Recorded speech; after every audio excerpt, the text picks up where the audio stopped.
அகிலமெங்கும் உள்ள தமிழ் நேயர்கள் அனைவருக்கும் பரம்பரை ஜோதிடர் உங்கள் மனோ பாலாஜியின் அன்பான வணக்கம். மிதுன ராசி அன்பர்களுக்கு சூரியன் குரு இந்த இரு கிரகங்கள் சேர்க்கை ஏற்படக்கூடிய ஜூன் மாதம் 15ஆம் தேதிங்க.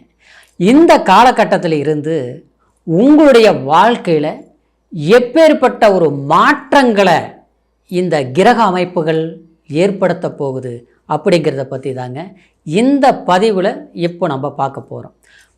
முதலாக பார்க்குறவங்களா இருந்தீங்கன்னா சப்ஸ்கிரைப் பண்ணி பெல் பட்டன் அழுத்தி ஆல் ஆப்ஷன் கொடுங்க. மிதுன ராசியில் பிறந்தவங்க அப்படின்னா மிதுனத்துக்கு அதிபதி புதன் பகவான், ஒரு வித்தைக்கு காரகன் புதன் அப்படின்னு சொல்லக்கூடிய ஒரு ராசியில் பிறந்ததுனால நீங்கள் ஒரு நல்ல சிந்தனை, அடுத்தவங்களுக்கு உதவி செய்யக்கூடிய ஒரு மனப்பான்மை, குறிப்பாக சொல்ல போனோம்னா உங்கள் மனசில் என்ன இருக்குதுங்கிறது கண்டிப்பாக யாருமே தெரிஞ்சுக்க முடியாது.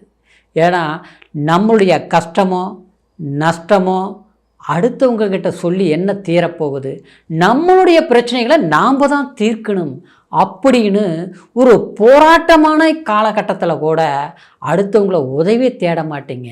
அந்த பிரச்சனைகளுக்கு என்ன வழி அப்படிங்கிறது தான் கண்டுபிடிப்பீங்க. கண்டுபிடிக்கிறது மட்டும் இல்லைங்க, அந்த கஷ்டமான காலகட்டத்திலேருந்து மீண்டும் வந்துடுவீங்க. அந்த ஒரு சக்தி இந்த மிதுனராசி அன்பர்களுக்கு அதிகமாக இருக்குது. ஆனால் என்ன ஒரு சூழ்நிலைனா, உங்களுடைய வாழ்க்கையில் பார்த்தோம்னா ஏதாவது ஒரு பிரச்சனைகள் வந்துகிட்டே இருக்கும். ஒரு பிரச்சனை முடிப்பீங்க, பார்த்தா இன்னொரு பிரச்சனையை ஆரம்பமாகும். இந்த பிரச்சனையை முடிப்பீங்க, இன்னொரு பிரச்சனை பார்த்தோம்னா சம்மந்தமில்லாத அடுத்தவங்களால் ஏற்படும். இப்படி ஒருவேளை நம்ம பிரச்சனையே இல்லாமல் இருந்தாலும் அடுத்தவங்களுக்கு உதவி செய்து நம்ம பிரச்சனையில் சிக்கிக்குவோம். இப்படி ஒரு மனநிலை கொண்டவங்க தான் மிதுன ராசிக்காரர். ஏன்னா கள்ளங்கவுடம் கிடையாது, சூதுவாது கிடையாது, வஞ்சகம் கிடையாது, யார் எப்படி போனால் என்ன, நம்ம நல்லா இருந்தால் போதும் நினைக்க தெரியாது.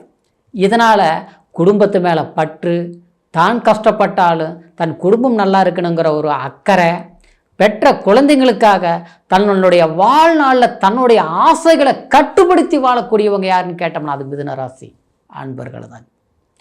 ஏன்னா உங்களுடைய ராசி உபஜயஸ்தானாதிபதி காலபுருஷ தத்துவத்தில் 3ஆவது வரக்கூடிய ராசி. முயற்சி, கடுமையான முயற்சி எடுத்துகிட்டே இருப்பீங்க. எடுத்தாலும் ஒரு கட்டத்தில் உயர்ந்து நிற்கக்கூடிய ஒரு அமைப்பு கொண்டவங்க மிதுன ராசி. ஆனால் சமீப காலமாக பார்த்தோம்னா சொல்லும்படி தன்னுடைய வாழ்க்கையில் ஒரு மாற்றங்களை எதிர்பார்த்தீங்க, மாறுதல் கிடைக்கல. ஏன்னா தொழில் ஸ்தானம் சொல்லக்கூடிய 12ஆம் இடத்துல குரு சஞ்சாரம் பண்ணிட்டு இருந்தார். அந்த குரு ஜென்மத்தில் இப்போ ஏற்பட்டுருச்சு.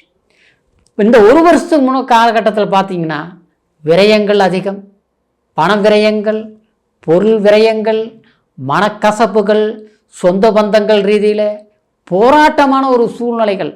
யாருக்காக நீங்கள் பாடுபட்டு ஒரு உதவி செய்து ஒரு நல்லது செஞ்சீங்களோ அவங்களால நீங்கள் வெறுக்கப்பட்டு உட்காந்துருப்பீங்க. இது உறுதியாக நடந்திருக்கு. சிலர்லாம் பார்த்தோம்னா எல்லாமே வேண்டாம் ஒதுங்கி வந்துட்டுங்க. ஆனால் ஒதுங்கி வந்தாலும் எனக்கு பிரச்சனை தேடி கொடுத்துட்ருக்குறாங்க, என்ன செய்கிறதுனே தெரியல அப்படின்னு நினச்சி தவிர்த்துட்ருப்பீங்க மிதுன ராசிக்கார்.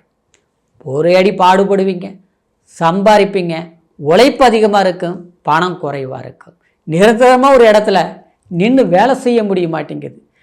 இப்படி சூழ்நிலை தவிச்சதுக்கு காரணம் கடந்த காலத்தில் 12ஆம் இடத்துல விரயஸ்தானத்தில் குரு, ஜென்மத்தில் வந்த குரு இன்னைக்கு உங்களுடைய ராசிக்கு 3ஆம் அதிபதி சூரிய பகவான் ஜென்மம் உங்களுடைய ஜென்மத்தில் வந்து குருவோடு சேர்ந்துருச்சு. இந்த காலகட்டம் ஒரு ராஜ யோகத்தை ஏற்படுத்தக்கூடிய ஒரு காலகட்டம். ராஜயோகம்னா சிவன் அருளை பெற்ற யோகம், சிவராஜ யோகம். இந்த யோகம் ஏற்படும்போது ஒருத்தருடைய வாழ்க்கையில் எல்லா யோகங்களும் பெரிய அளவில் செல்வாக்கு கொடுப்பதில்லை. சிலர் பார்த்தோம்னா அந்த யோகங்கள் வரும்போது திடீர்னு சிலர் பார்த்தோம்னா ரொம்ப ஒரு உச்சத்துக்கே போயிடுவாங்க.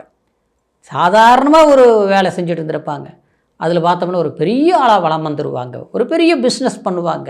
பார்த்தோம்னா அவங்க ஒரு 50 பேரில் 500 பேரை வச்சு வேலை செய்யக்கூடிய ஒரு ஃபேக்ட்ரியை ஆரம்பிச்சிருவாங்க. அவங்களுடைய வசதி, வாய்ப்பு, அந்தஸ்துகள் எல்லாமே மாற்றங்கள் ஆயிரும். அதற்கெல்லாம் காரணம் என்னன்னு கேட்டோம்னா, சில கிரக பெயர்ச்சிகள், ஒரு சில யோகங்கள், அந்த யோகங்கள் ஏற்படக்கூடிய, அந்த யோகங்கள் இருக்கக்கூடிய அந்த திசா புத்திகள் வரும்போது அவங்களுடைய வாழ்க்கையே டோட்டலாக சேஞ்ச் ஆகிடும், மாற்றங்கள் ஆகிடும். அப்படி இந்த கோச்சார அடிப்படையில் பார்த்தோம்னா, இந்த இரு கிரகங்கள் உங்களுடைய ஜென்மத்தில் சேரும்போது உங்களுக்கே ஒரு புத்துணர்வு, ஒரு மன மகிழ்ச்சி. யார் நம்மளை சாதாரணமாக நினச்சி நம்மளை ஒரு மோசமாக பார்த்தாங்களோ, ஏன்னா நீங்கள் அன்புக்கு கட்டுப்பட்டவங்க, பாசத்துக்கு அடிமையாயிருவீங்க கண்டிப்பாங்க. அதாவது கள்ளங்கவடம் இருக்காது. ஒருத்தர் அன்பாக பேசிட்டிங்கன்னா அப்படியே அவங்கள நம்பிடுவீங்க. அது மட்டும் கிடையாது, எல்லாம் இது ஓகேங்கன்னா ஒரு டாக்குமெண்ட்டில் கையெழுத்து போட்டுருவீங்க, பார்த்தா அதில் சிக்கலை சிக்கிக்குங்க. பூர்வீக சொத்து அண்ணன் தம்பி கூட பிறந்தவங்க நம்மளை ஏமாற்ற மாட்டாங்க, நம்ம கூட பிறந்தவங்க நமக்கு மோசம் பண்ணிடுவாங்களா அப்படின்னு நினச்சி எல்லாம் நம்பிக்கையாக வச்சுருப்பீங்க. கடைசிக்கு பார்த்தா அந்த இடத்துல உங்களுக்கு மோசங்களை சந்திச்சிருப்பீங்க. சிலரில் பார்த்தோம்னா பூர்வீக சொத்துலேயே பிரச்சனைகள் ஏற்பட்டிருக்கு. கட்டிய கணவனால் மனச்சங்கடங்கள், பெற்ற பிள்ளைகள்னால மன வலி, மன வருத்தங்கள், இப்படி எல்லாமே அனுபவித்த மிதுன ராசி அன்பர்களுக்கு இந்த பெயர்ச்சி உங்களுடைய வாழ்க்கையில் கண்டிப்பாக யாருக்கு முன்னால் நம்ம சாதிக்கணும் நினச்சோமோ சாதிக்கக்கூடிய காலமாக நினச்சி முயற்சிகள் எடுங்க. உங்களுடைய வலியும் வேதனையும், ஏன்னா மற்றவங்க சொன்னால் அது உங்களுடைய கஷ்டம் புரியாது, நீங்கள் பட்ட வேதனை உங்களுக்கு மட்டும்தான் தெரியும். அந்த வேதனைப்பட்ட ஒரு மனசுக்கு உங்களுடைய சாதனையான சாதிக்கக்கூடிய யோகமாக அமையும். ஏன்னா சிலர்லாம் பார்த்தோம்னா குடும்ப வாழ்க்கையில் சில பிரச்சனைகளை சந்திச்சிருப்பீங்க. திருமண தடை, கல்யாணமே நடக்க மாட்டேங்குது, தடைகளாக போயிட்டுருக்குது, எல்லாமே ஒத்து வருது, கடைசி கட்டத்தில் பிரேக் ஆகிப்போச்சு. சிலர் பார்த்தோம்னா திருமணம் ஆகி அதில் பிரச்சனையாக இருக்கும், போராட்டங்கள், சேர்ந்தும் வாழ முடியல, பிரிஞ்சியும் போக முடியல. கள்ளோட அரிசி வாயில் போட்டால் எப்படி இருக்குமோ, அதாவது நல்லது கெட்டது எல்லாமே குழப்பங்களான மாதிரி, கலந்து போன மாதிரி, இந்த பிரச்சனைகளை தீர்க்கவும் முடியல, அந்த பிரச்சனைகளை தீர்க்கிறதுக்கு வாய்ப்புகளும் தெரியல. இப்படி சில சிக்கல்களை கொண்டு தவித்திட்டு இருக்கக்கூடிய மிதுன ராசி அன்பர்களுக்கு இந்த காலகட்டம் வரக்கூடிய ஜூன் மாதம் 15ஆம் தேதியிலிருந்து எடுத்துட்டோம்னா ஜூலை மாதம் 16ஆம் தேதி வரைக்குமே இந்த யோகம் பெற்ற காலமாக இருக்கிறதுனால ஆரோக்கிய தொந்தரவுகள் சரியாகும். தகப்பன் வழி, தாய் வழி சம்பந்தப்பட்ட உறவு முறைகளால் ஏற்பட்ட சங்கடங்கள் தீரக்கூடிய ஒரு காலமாக அமையும். வீட்டில் சுப விசேஷங்கள் கண்டிப்பாக செய்வீங்க. குழந்தைங்களை படிக்க வைக்கிறது, ஒரு வீடு கட்டுறதுக்கு உண்டான அந்த ஒரு வாய்ப்புகளை ஏற்படுத்துறது. ஏற்கனவே சில விஷயங்கள் செய்தோம், வீடு கட்டலாம்னு முயற்சிகள் எடுத்தோம், பண்ண முடியல, பாதியில் நின்று போச்சு, நம்மளுடைய பணம் அடுத்தவங்ககிட்ட சிக்கிருச்சு, எவ்வளோ சம்பாரிச்சாலும் மிச்சம் வைக்க முடியல, நான் எப்படிங்க சாதிக்க முடியும் அப்படின்னு தவிச்சிட்டு இருக்கக்கூடிய மிதுன ராசி அன்பர்களுக்கு சக்ஸஸ்ஃபுல்லான ஒரு காலமாக இது அமையப்போகுதுங்க. சிலர்லாம் பார்த்தோம்னா குடும்பம் பிரிஞ்சிருக்கும், ஏதோ ஒரு சூழ்நிலை, படிப்புனாலேயோ இல்லை வேலையினாலேயோ இல்லை சில சங்கடங்கள்னாலேயோ பிரிஞ்சு இருக்கக்கூடிய குடும்பம் ஒன்று சேர்ந்து அற்புதமாக வாழக்கூடிய ஒரு காலமாக இருக்க போகுதுங்க. இந்த குரு சூரியன் உடைய சேர்க்கை அற்புதம். காரணம், அந்த குரு பகவான் சூரியனோட சேர்ந்து 7ஆம் பார்வையை உங்களுடைய கலஸ்திரஸ்தானத்தை பார்க்குது, 9ஆம் இடமாகிய பாக்கியஸ்தானத்தை பார்க்குது. சரிங்களா?